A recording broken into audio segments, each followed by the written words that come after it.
En la pantalla, eran inmortales. Dioses y diosas de plata que representaban el amor, el honor y la pasión, congelados para siempre en la cúspide de su belleza y talento.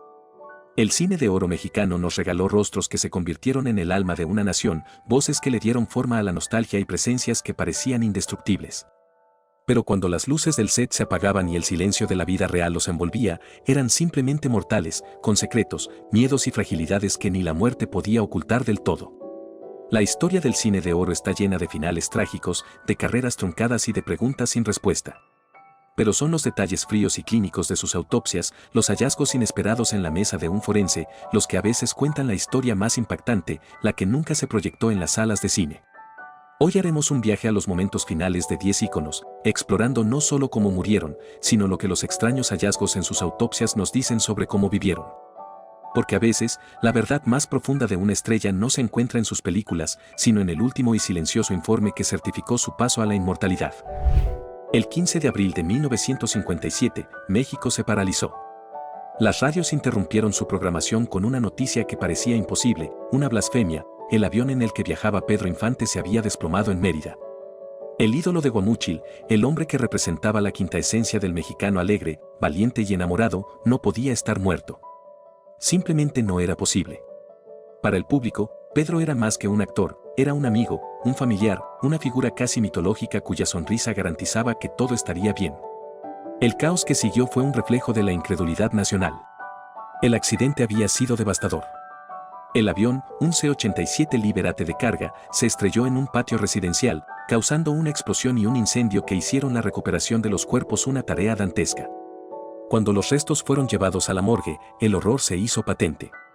El cuerpo atribuido a Pedro Infante estaba carbonizado hasta el punto de ser irreconocible. Aquí es donde la autopsia se vuelve extraña, no por un hallazgo anómalo, sino por la desesperada búsqueda de una certeza. Los forenses no tenían un rostro que identificar, ni huellas dactilares. Tenían que buscar en los restos calcinados algo, cualquier cosa, que pudiera gritar el nombre de Pedro. Y lo encontraron. Dos elementos se convirtieron en la prueba definitiva. El primero fue una esclava de oro macizo que llevaba en la muñeca, un regalo que muchos reconocían. Pero el segundo hallazgo fue el más crucial y macabro: entre los fragmentos del cráneo, los médicos encontraron una placa de platino. Esta placa no era un misterio, se la habían implantado años antes, en 1949, después de su primer accidente aéreo grave, aquel que casi le cuesta la vida y le dejó una cicatriz en la barbilla. Esa placa de metal, un vestigio de su increíble capacidad para burlar a la muerte en el pasado, se convirtió, irónicamente, en el sello final que certificaba su fin. Sin embargo, para un pueblo que se negaba a aceptar la pérdida, esta prueba no fue suficiente. La condición del cuerpo alimentó la leyenda más persistente del espectáculo mexicano: Pedro Infante no murió. La teoría de conspiración, que sobrevive hasta hoy, dice que todo fue un montaje. Que usó el accidente para escapar de una fama que lo asfixiaba, o, según versiones más oscuras, para huir de problemas con un político de alto rango cuya esposa estaba enamorada de él.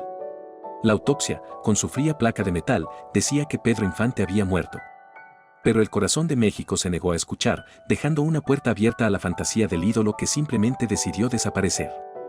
Si Pedro Infante era el México alegre y popular, Miroslava Stern era la encarnación de una belleza europea, sofisticada y melancólica. Nacida en Praga, su vida estuvo marcada por la huida del nazismo y una tristeza inherente que parecía impregnar su mirada. En la pantalla, era un ángel rubio, una figura de una elegancia casi inalcanzable. El 10 de marzo de 1955, ese ángel cayó. Fue encontrada sin vida en su recámara, en su casa de la colonia Anzures.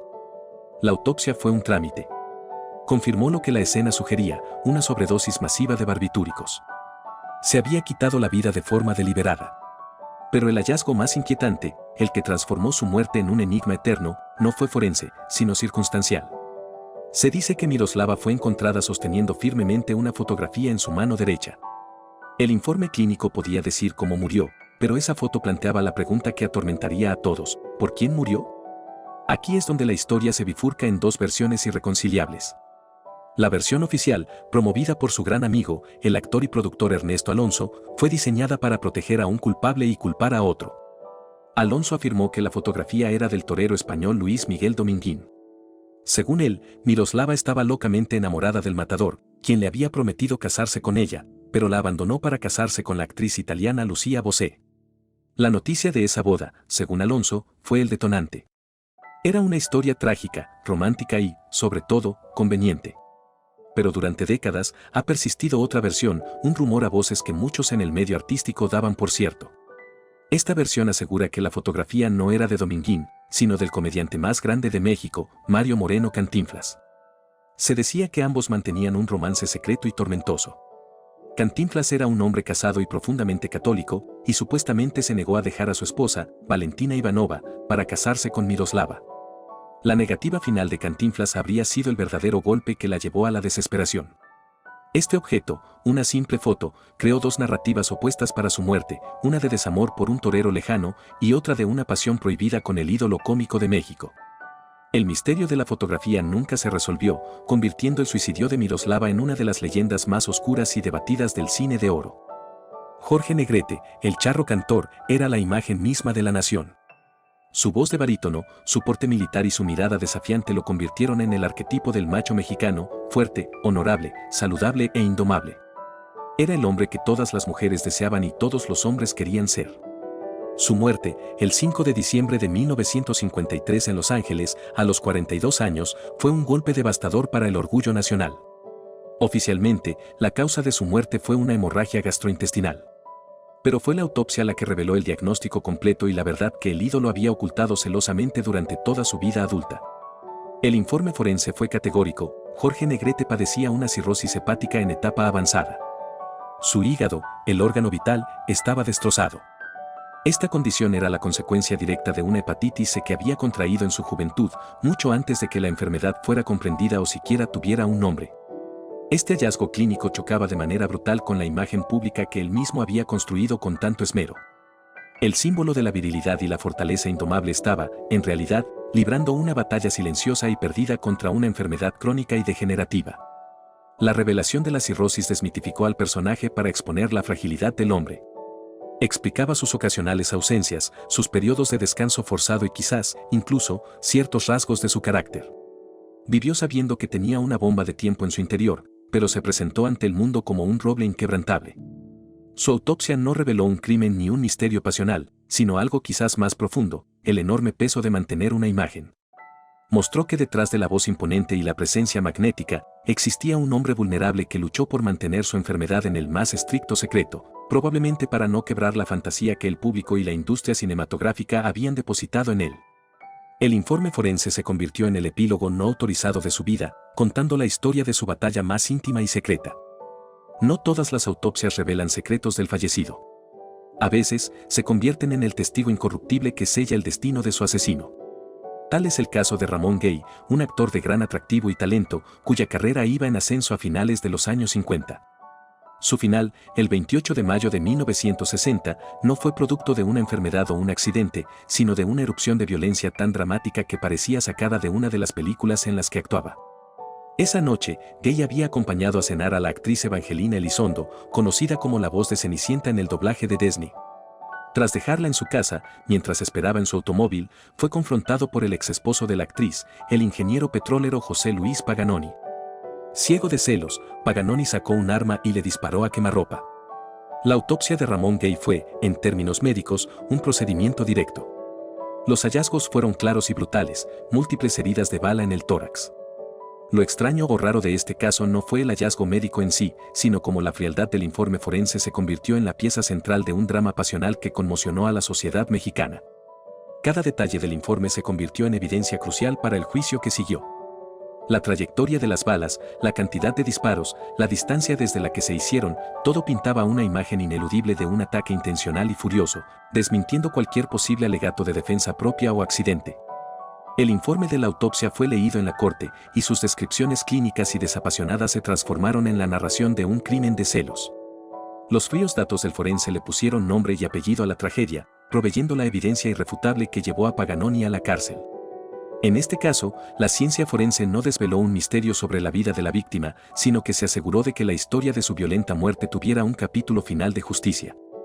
La autopsia de Ramón Gay se convirtió en el guión final y definitivo de una historia de amor, obsesión y muerte. Elvira Quintana era fuego en la pantalla. Con su figura escultural, su melena oscura y su mirada felina, representaba una sensualidad desbordante que la convirtió en una de las reinas del cine fantástico y de terror y en un símbolo sexual de su tiempo. Su muerte, el 8 de agosto de 1968, fue un shock. Tenía solo 32 años, una edad en la que su carrera debería haber estado en su apogeo. La causa oficial de la muerte fue declarada como insuficiencia renal y pancreatitis aguda. Sin embargo, a medida que los médicos realizaban la autopsia, descubrieron un panorama desolador. Sus órganos internos, especialmente los riñones y el páncreas, mostraban un daño masivo, crónico y acumulativo, mucho más severo de lo que se esperaría en una mujer tan joven. Fue entonces cuando la investigación forense destapó la verdad oculta detrás de su glamorosa imagen. Se reveló que Elvira, en su desesperada búsqueda por mantener la figura perfecta que la industria y el público demandaban, se autoinyectaba regularmente un cóctel de sustancias para adelgazar y modelar su cuerpo. Esta práctica, realizada en secreto y sin supervisión médica, era un atajo peligroso para cumplir con los cánones de belleza inhumanos del mundo del espectáculo. Las sustancias que se inyectaba, probablemente silicona líquida y otros compuestos tóxicos, estaban destruyendo lentamente su cuerpo desde adentro. La autopsia de Elvira Quintana se convirtió en una de las primeras y más trágicas crónicas sobre la presión estética en la industria del entretenimiento. El hallazgo forense no solo explicó la causa clínica de su muerte, sino que expuso el sacrificio extremo y silencioso que estaba haciendo para mantener su estatus de estrella. Cada inyección era un paso más hacia la fama, pero también hacia la tumba. Su cuerpo, el mismo que era admirado en la pantalla grande, fue el lienzo de una tragedia silenciosa. El informe de su autopsia es un documento escalofriante sobre el precio de la belleza y la cara más oscura de la fábrica de sueños. Blanca Estela Pavón tenía una cualidad etérea, una mezcla de dulzura y carácter que la convirtió en la pareja cinematográfica perfecta de Pedro Infante. Su papel como la chorreada en Nosotros los pobres y ustedes los ricos la inmortalizó en el corazón de México. Era un ángel con los pies en la tierra y su carrera era una de las más prometedoras de su generación. Por eso, su muerte, el 26 de septiembre de 1949, fue una tragedia nacional. Irónicamente, murió de la misma forma en que Pedro Infante casi pierde la vida ese mismo año, en un accidente aéreo. El avión en el que viajaba de Oaxaca a la Ciudad de México se estrelló contra el volcán Popocatépetl. La búsqueda de los restos fue una odisea ardua y angustiante en las faldas de la montaña. Cuando finalmente encontraron el lugar del impacto, la escena era desoladora. La identificación de las víctimas, incluida Blanca Estela, fue extremadamente difícil. Aquí, el hallazgo clave de la autopsia, o más bien del proceso de identificación forense, no fue una anomalía médica, sino un objeto personal y conmovedor. La identidad de Blanca Estela Pavón pudo ser confirmada de manera definitiva gracias a un anillo distintivo que llevaba en su dedo. Ese pequeño objeto de metal y quizás alguna piedra, un accesorio de su vida cotidiana, se convirtió en el único testigo silencioso que pudo dar fe de su identidad en medio de la devastación. A diferencia del caso de Infante, la historia de Blanca Estela no generó teorías de conspiración. En cambio, se centró en la poética y trágica finalidad de ese hallazgo. El anillo, quizás un regalo de un ser querido o una compra para celebrar un éxito, fue lo único que sobrevivió intacto de su dueña. Se convirtió en el símbolo de una vida truncada en su momento más brillante, el punto final que permitió a su familia y a su público comenzar el duelo. El anillo que identificó al ángel caído cerró, de la forma más abrupta y melancólica, una de las carreras más luminosas del cine de oro. Antes de que Chabela Vargas hiciera del desgarro un arte, estuvo Lucha Reyes. Ella fue la pionera, la primera en cantar la música ranchera con una voz cruda, llena de dolor y verdad. Su vida fue tan tormentosa como sus canciones, marcada por el alcoholismo, la depresión y relaciones fallidas. El 25 de junio de 1944, a los 38 años, decidió ponerle fin a todo. El hecho de que se quitó la vida no fue una sorpresa para muchos de los que la conocían. Lo inquietante vino con el informe toxicológico de su autopsia. El hallazgo reveló que Lucha Reyes había ingerido una dosis masiva y calculada de barbitúricos que luego potenció con una gran cantidad de tequila. No fue un accidente, un exceso impulsivo en una noche de borrachera. Fue un acto de una deliberación escalofriante. La ciencia forense reveló la determinación que había detrás de su decisión. La combinación de un depresor del sistema nervioso como los barbitúricos con otro como el alcohol es notoriamente letal. La cantidad encontrada en su sistema indicaba que no había dejado nada al azar. Quería asegurarse de que no hubiera marcha atrás. Este hallazgo químico pintó un retrato de su estado mental en sus últimas horas, una lucidez aterradora dentro de su desesperación. Era la conclusión fríamente calculada de una vida de sufrimiento. Su autopsia transformó la percepción de su muerte. No fue simplemente otra víctima del alcohol. El informe del forense fue la prueba de su última y soberana decisión, un acto final de control en una vida que a menudo se sintió fuera de él. El tequila que alimentó sus canciones más famosas se convirtió, junto a la química de los somníferos, en el vehículo de su liberación final. El informe toxicológico fue el epílogo silencioso y científico de la dolorosa balada que fue su vida. Pina Pellicer era una actriz diferente.